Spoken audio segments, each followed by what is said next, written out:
Hello and welcome to another video. Today we're going to be talking about Wonder Woman and fan art and how awesome both of those things are as this piece comes together. In high school, when everyone else was drawing anime and manga and other cartoons and characters they enjoyed, I was busy listening to the advice that adults kept saying to focus on drawing reality and life drawing and perspective and making up your own things based on those lessons. Their thought process was that if you learned the foundations of art, you should be able to conquer anything, any style, and copying those cartoons had no value. It's only recently I've been realizing just how wrong they were about that. See, fan art can be a really fantastic way to celebrate what you love and figure out what you enjoy. It can help you understand yourself and what you want to learn more about. Not just other cartoons to watch, but art styles, techniques, subject matter, color choices.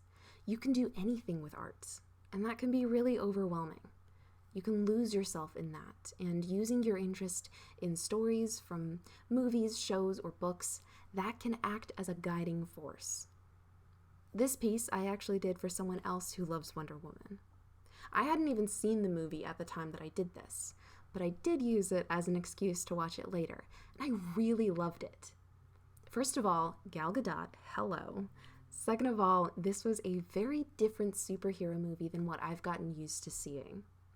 I usually tune out and lose track of everything when things get too big and elaborate and turn into CGI showcases.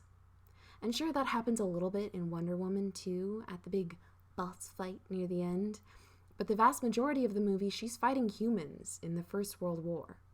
For me, that really helped ground the story and made those superpowers really feel super, instead of just par for the course among other supers fighting each other.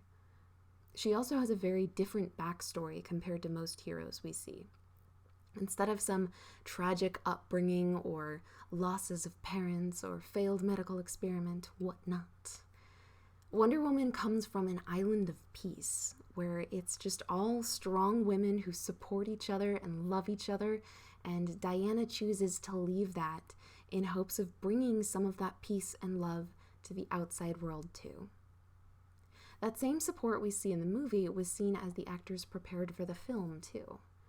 I liked learning about how the women training for the film worked together and spurred each other on instead of just competing against one another. At some point, I think in the interview, the trainer actually seems a little bit surprised and confused at the difference between coaching those women versus what typically happens when he trains men. What do you mean they believe in each other and they love each other? Again, that change in spirit finally made me relate and want to be a part of that very supportive environment, instead of just seeing it and thinking, that does not look fun, no thank you. That's kind of what happened with me and fan art. Back in high school, I never really liked any of the things that people were drawing so much. I never got into anime and manga, and that's what I was seeing everyone drawing. So I just wrote the idea of fan art off, siding with the teachers, thinking there wasn't any value in it. But now that the interweb is a thing, I can see more diversity in art, and I can see things that I like, and I can see other people liking things that maybe don't make sense to me, but it's very clear that they enjoy it, and in a very loving way. Now that I can finally see the community that comes from sharing art and partaking in these stories together, it makes sense. I learned that just because something doesn't make sense to me, or just because I don't relate to something, that doesn't mean that it's dumb, and it doesn't mean that anybody else shouldn't like it either. It just means that that's not my thing, and maybe I need to learn a little bit more or look at it in a different way in order to appreciate it. As I was researching and sketching for this piece, I quickly realized I wasn't interested in doing like a straight up copy or a normal rendition of adult Wonder Woman. Even though Gal Gadot is gorgeous and badass, that's not really what I tend to draw. I saw one illustration of like this chibi version of Wonder Woman, and it said, "Have a wonderful day." And that's when inspiration struck me. And I thought, hey, what if I do a little kid, which is more my style, and it says, imagine something wonderful. And they've got a toy and a homemade costume, and it's just capturing that joy of being a kid and dressing up as your favorite character. I was really happy with that idea, and I'm so happy that it came out the way that it did, and that it led me to make more. Changing the way I approached the piece made it a lot more fun for me. That being said, it's fantastic to see different kinds of stories becoming popular. It's one thing to try and respect why other people like whatever they do, even if it's not your jam. But it's another thing to try and force yourself to like something just because it's the only available option. I remember when this film came out and everyone was really shocked that it was doing so well. Not because it wasn't a fantastic movie, everyone could agree that it was great, but because it had gotten so little advertising and it was also a female-led superhero film. Jump ahead to current time, and with the success of things like Wonder Woman and Captain Marvel, Marvel Studios is now announcing multiple new films led by women, and now they're finally getting a little bit more advertising. I'm still much more excited about the new Wonder Woman coming along because her stories actually stand alone, and I don't have to know about the whole entire comic universe to follow along with her story. I can come in as a newbie and still understand everything and love it. Marvel is very, very guilty of blurring all of their edges, but more on that when I post my Captain Marvel piece.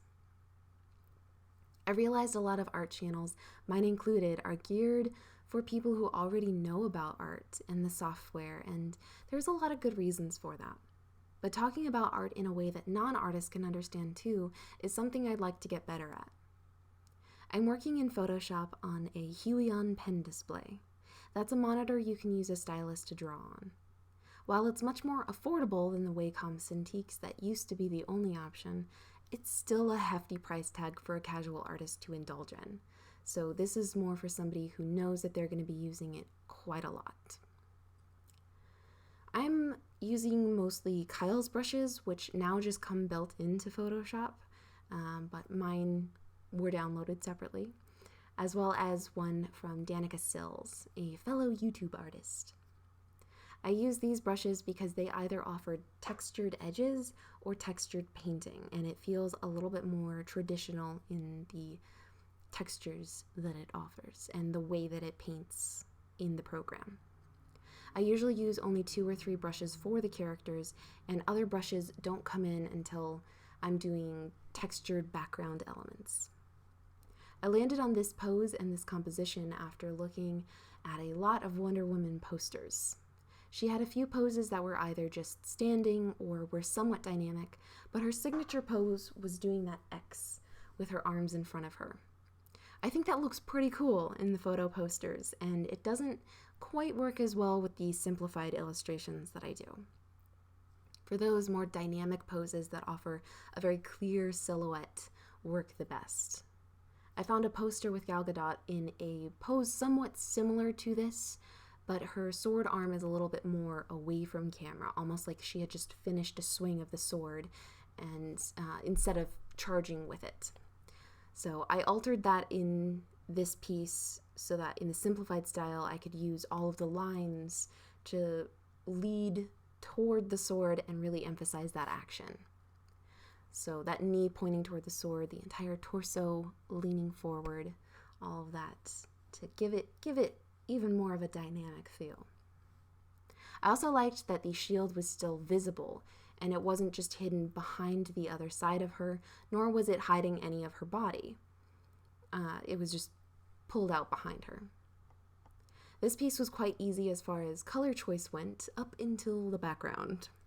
Wonder Woman is already a character that people know and can identify. There are certain colors that are hers, and so applying them to my character was fairly straightforward. When it came to the background, however, I didn't really have a solid plan of what I wanted to do with it. I ended up just trying to pick a color that went with her outfit, and of the 3 primary colors, blue seemed the most appropriate for a neutral background. It also lent itself to her heroic vibe, feeling a bit more honorable and peaceful, instead of a red or a yellow that would have been very aggressive. Still, just plain blue seemed a little too plain, so even though I didn't want to do anything elaborate for this piece, and I just wanted to focus on the character, I wanted to spice it up a little bit. So I played around with a lot of textures, ultimately ending up with something of a corrugated texture in the background, and just added a few stars speckled in the corners and around the words. I was particularly happy with that action line on the sword because it wasn't something that I originally intended on adding, but once I did, it really helped emphasize that action just that much more.